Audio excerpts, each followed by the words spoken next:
आरोआ जुदि माबा खारनाव नि नमिनेसन पेपारखौ केन्सेल खालामाबा जों हाइकर्टसिमबो थांगोन। दा जोंहा खुनु गिनाय गैया, जोंहा खुनु फावसायनाय गैया। मिडिया पार्सनखौ बरायबाय। दा जों दिनै बड'लेण्ड जन सुरक्षा मन्च आरो अल बड'लेण्ड सिनियर सिटिजेन फराम दा बिथांमोन जों ज' लोगो लानाय आरो रायजो राजाफोरखौ लोगो लानानै जोङो दिनै मोनसे कमप्लेन बिथांनि नुजानानै फैदों। बे नं 1 क'क्राझार ST पार्लामेन्टारि कन्स्टिटुयेन्सिनि आर'आव जों दिनै कमप्लेन होदों। कमप्लेना जाहैबाय मैया 16 तारिखखालि सासे ट्राइबेल नङै नन ट्राइबेल मानसिया सासे राजबंशी मानसिया ST सार्टिफिकेट लानानै गावनि केन्डिडेटनि नमिनेसन पेपारखौ होदों। दा बेनो जाहैबाय पृथ्वीराज नारायण देव। पृथ्वीराज नारायण देवआ बर' कसारि नङा, बे मेस नङा। दा बिनि गासिबो रेकर्डआव जोङो लाजोब्बाय। बिनि स्कुल रेकर्ड जायनाखि दं डन बस्क' फरायनाय, बे डन बस्क' स्कुल फरायनायाव बिनि टाइटेला मेस नङा, बिनि बिफायाबो मेस नङा। बे स्कुलनि रेकर्ड बादिबा बिनि बिफाया प्रदीप नारायण देव, ओमफ्राय बिमाया सम्पकलता राय। दा बियो खुनु बर'जों सोमोन्दो गैया। आरो लोगोसे माबानि बिफानि जायनाखि प्रदीप नारायण देवनि जायनाखि सार्भिस रेकर्ड, बे सार्भिस रेकर्डखौ जोङो माबानिफ्राय अफिसनिफ्राय पाब्लिक हेल्थ इन्जिनियारिं बे अफिसनिफ्राय जोङो बख'ना लाना फैदों। दा बेयावबो बिनि बिफाखौ प्रदीप नारायण देव लिरनाय दङ आरो प्रदीप नारायण देवनि बिफानि नामा माने मनरन्जन नारायण देव। दा गथे पृथ्वीराज नारायण देवनि बिफाबो नारायण देव खुनु जेराव लिरनाय गैया। बिनि स्कुल जायनाखि एडमिट कार्ड बेयावबो गैया। ओमफ्राय बिफानि जायनाखि सार्भिस रेकर्ड बेयावबो गैया। ओमफ्राय लोगोसे जायनाखि बिनि हानि लेगिस्लेटा हानि रेकर्ड जायनाखि जमाबन्दी, बे जमाबन्दी दाग नम्बर 526, ओमफ्राय बिनि साप्ता नम्बर 526 दाग नम्बर 889। दा बेयाव पृथ्वीराज नारायणनि बिफाखौ प्रदीप नारायण देव लिरदों, ओमफ्राय प्रदीप नारायण देवनि बिफाखौ मनरन्जन देव लिरदों। दा गथे बिनि जायनाखि जमाबन्दियावबो बेहा खुनु रेकर्ड गैया मेसनि। बेनिखायनो बे मेसजों खुनु सोमोन्दो गैया। आरो बिनि जायनाखि बिबै बिबौनि परिचयआवबो मेस गैया। दा बियो थगायनानै बे इलिगेल भाबै जे उइदिन माने आल्टारनेटिभ मटिभ बियो सार्टिफिकेट ST होननानै बिनानै लादों चिरां डिस्ट्रिक्टनिफ्राय। दा बेहा बर'फोरनि सायाव गाज्रि उद्देश्य दङ। बे बर'फोरखौ सोबख'नो नासयनो, बर'फोरखौ नाख्रेबनो बे उद्देश्य दं। बेखायनो बियो माने गाव मेस नङाब्लाबो मेस टाइटेल लिरदों। मेस टाइटेल लिरब्लानो जे सासे मेस नङि मानसिया बे मेस जायो, बे नङा। बे मेस टाइटेल नामाव लिरदों बियो, खिन्थु बिनि असे जायनाखि टाइटेल बे नारायण देव आरो बिनि असे जायनाखि परिचय डकुमेन्ट जायनाखि जों मोनबाय बे राजबंशी, बेयाव रोखा लिरदों। आरो बे बिफानि सार्भिस रेकर्डआवनो रोखा दङ बिफाखौ राजबंशी लिरखादों बिफाखौ। ओमफ्राय बिनि माबाखौ MOBC परिचया बिदिबो लिरखाना दङ आरोखि। दा गथिखे बेहा मेस होननानै बुंनानै लानानै जे नं 5 क'क्राझार ST पार्लामेन्टारि कन्स्टिटुयेन्सियाव बे MP कन्टेस्ट खालामनो बेहा अधिकार गैया, राइट गैया।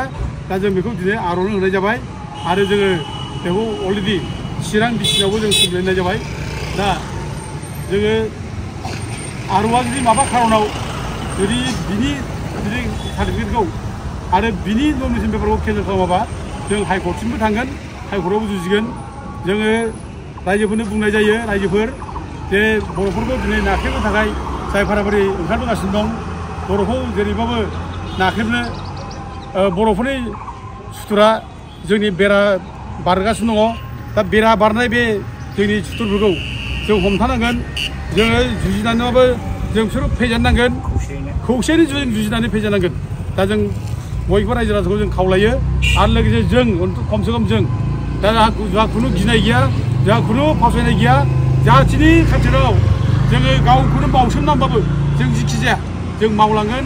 आरो जाथिनि अलखदसिमाव जाथिनि खैफोदसिमाव जों थाबथागोन आरो जों बर' बिमानि मोदैखौ जों हुगारगोन जों खुनु खोथा गैया सोरबा बे दुस्थ' मानसिया फैनानै बेयाव जोंखौ माने गाज्रि खोथा बुंनानै जोंनि गेजेराव बर' नाम लाफानानै जोंनि अधिकार सेना लाफैनाय खुनु जों टलारेट खालामनाय जानाय नङा रायजोफोर जों नांगौ जों हाइकर्टआव थानांगौ जों थांजोबगोन गासिबो जों मिथिखाबाय गासिबो बिनि पलिसिखौ दा बेखायनो दा जों रिकुवेस्ट खालामनो लुगैदों बे फैगौ जायनाखि माने स्क्रुटिनि जागोन स्क्रुटिनि जानायाव जाहाथे जोंनि आफादफ्रा गासिबो दल संगठन जेनेबा बिपिएफनिखौ होन इउपिपिएलखौनो होन आरो सोरबा कंग्रेसनि ट्राइबेल जेनुइन ट्राइबेल दा बिथांमोनखौनो होन बिथांमोना गासिबो बेखौ अपज खालामनांगोन बे माने बिनि नमिनेसन पेपारखौ केन्सेल खालामनांगौ होननानै बिथांमोना प्रटेस्ट खालामनांगोन जों बेखौ खावलायो आरो जोंबो बिथांमोननो जों गासिबो डकुमेन्टसखौ जों हरजोबगोन जेरावबो रानना होजोबगोन दा जोंना आसा बेनो जे बर'फ्रा बयबो सिरि मोनगोन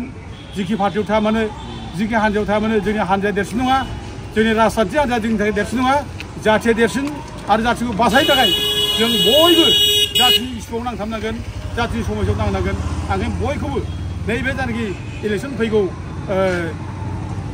माबायाव जाय केन्डिडेट जादों ट्राइबेलनि मानसि बेखौ जाहाथे होबथायो आं बेखौ खावलायो आरो रायजोफोरखौ आं बयबो खावलायो रायजोफोर बयबो जोङो गोरायै थांनानै थानांगोन रायजोफोर गुग्रुबनानै थांनानै थानो नाङा सोरबा राजनिथि हान्जाखौ गिनानै राजनिथि हान्जानि माबा मोनसे बुंनायाव जोङो नंगौ साननानै जों सैथोखौ जों गोमानानै जों लानांगोन सैथोखौ जों बावनो नाङा जों बिसोरखौ जों गिनानै जोङो माने नंखाय खोथा बुंनाय नङै माने आश्रय लानाय जों खुनु दिन जानो नाङा रायजोफोर इलेक्सना फैगोन थांगोन जाथिया थांना थानांगोन जाथिखौ फोथांनो थाखाय जों बयबो गाबथारनांगोन दिनै जोंखौ जोंनि नेताफ्रा जोंनि राजनिथि हान्जाफ्रा माने स्किमनि खोथा बुंनानै सिगिदों स्किम जोंनि पार्टियाव हाबाब्ला स्किम मोना बायदिसिना मोना होनना बुंनाय जों नुगासिनो दङ खिन्थु स्किम मोननाय मोनैया बे सोरनिबा राजनिथि हान्जा नङा रायजोफोर बे सरकारनिसो जोंनि थाखा जोंनि फैसाखौसो सरकारा दिनै जोंनो रानना हरदों जोंनि बानलु बायनाय संख्रि बायनाय थाव